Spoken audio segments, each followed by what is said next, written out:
When we at GreenSoul started our fund just a little bit less than 4 years ago, we started by looking for an exciting investment opportunities and a good deal flow.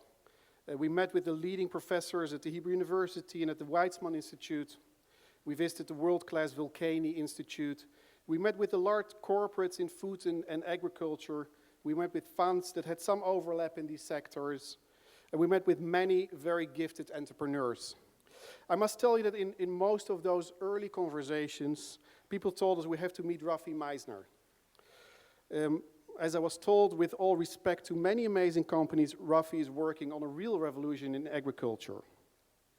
So I met Rafi, I learned about Rootility, and then I had to make quite an effort to be able to invest in this amazing company. Over the last year since then, Rafi has taken Rootility to the next steps. He's built a fantastic management team, he created partnerships with leading growers and breeders, and he has proven to be able to increase yields of different crops in different climates by a multifold. Last year, Rootility won the AgriVest startup competition, and we're very happy that Rafi is joining us today to tell us a bit more about Rootility, its progress since last year, and its exciting route to success. Now, before calling on Rafi to stage, allow me to give you one small piece of warning.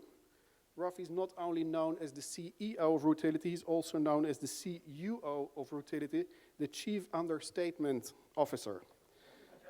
When Rafi talks about a nice increase in yield, he actually means Rootility has more than doubled yields. And when he refers to some savings in irrigation, he actually means that he has succeeded to grow a given crop with less than 50% of the regular irrigation amount.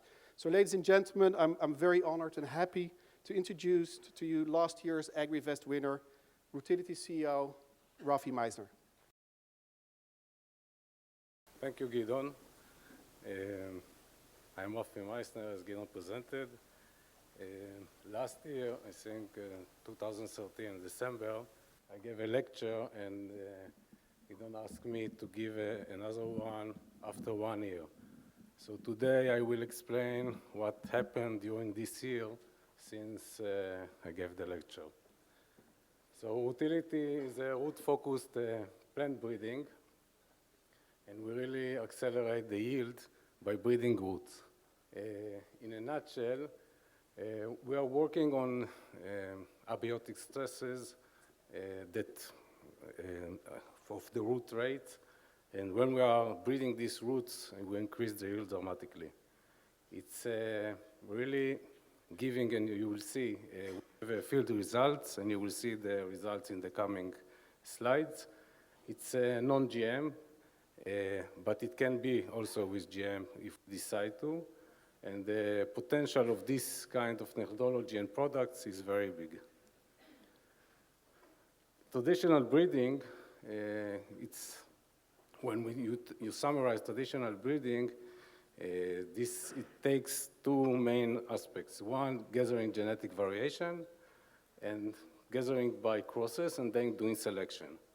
All of this breeding brings us all of what we eat. The only limiting in this, or one of the limiting, is that most of the traits are the upper part traits from the soil on the upper parts. And when you want to work with roots, so you have to think it differently. When this engine comes to a biological barrier, then enter all of the genetic modified, and when these two came to biological barrier in order to increase yield dramatically, we enter with our technology. We are working on low soil temperature, high temperature, lack of water, and salinity. And all of these are root rates. So what we are doing the same breeding cycle, as I explained before, but we are doing it for the roots. So gather genetic variation, gather it by crosses, and doing selection.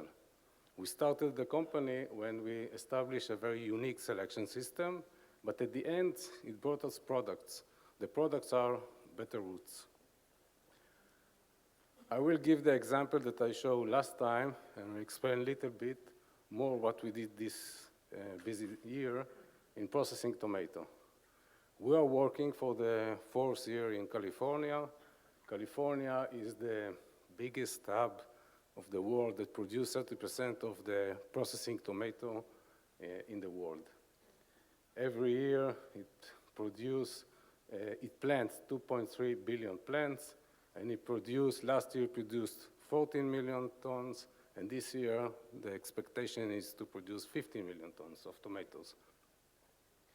When you look on the processing tomato yield in California, you can see that from 66 till today, it's increased from around 20 tons per acre to 50 tons per acre. So it's around 1 to 2% every year.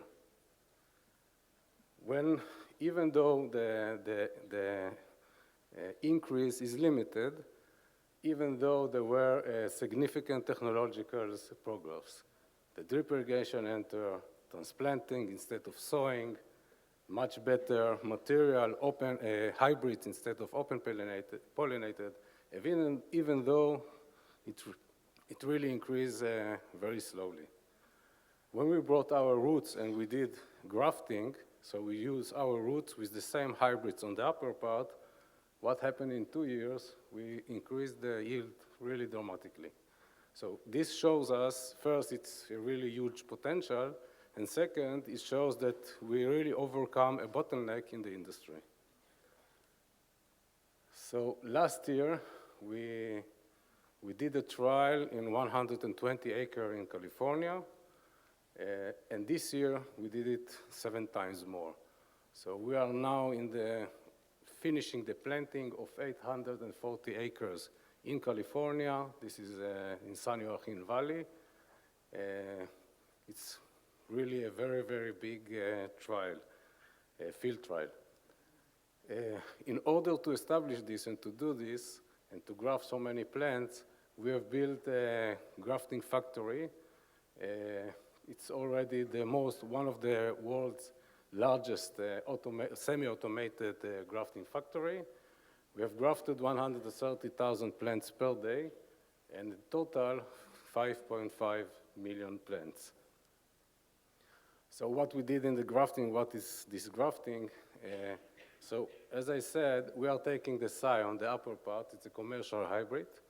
We take our roots that we developed. This is, at the end, there are seeds. We grow them in the nursery. We cut them together. We cut each one of them, and we combine them. And then at the end, we get one plant that is using the upper parts is a commercial hybrid, and it's using Rootility's roots. So we sow them, put them inside the robots, and after the grafting, we put it inside the healing room.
Done this factory or small factory in California in a nursery, a very big nursery that are growing 300 million plants every year, every season. And we took these grafted plants into the field. The important thing is that it should combine and enter inside all of the process of the processing tomato.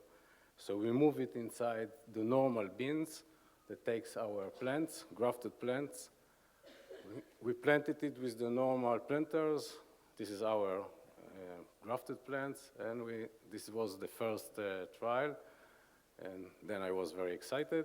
And then now we almost finished the plantings. So just to summarize, yes, we expect to increase 50% of the yield this year and even more. It's reduced the risk for the farmer. Of course, it's increased the profitability. This year we are going to plant 820 acres more or less, and in 2018 we aim to plant 25,000 acres. And it's changing the industry. Yes, it's something new, it's a new product. One short example more is we are working also in greenhouse tomato, just to show again the potential of this kind of roots. We grow it on unheated tomatoes, unheated greenhouses, and you see when you graft it with our roots, the fruits looks very nice, and the quality, it's a very high yield, and the quality is very good, versus the ungrafted that suffers from the low soil temperature and from the low temperature. So last year we launched, we started to sell first commercial sale in Spain, in Almeria.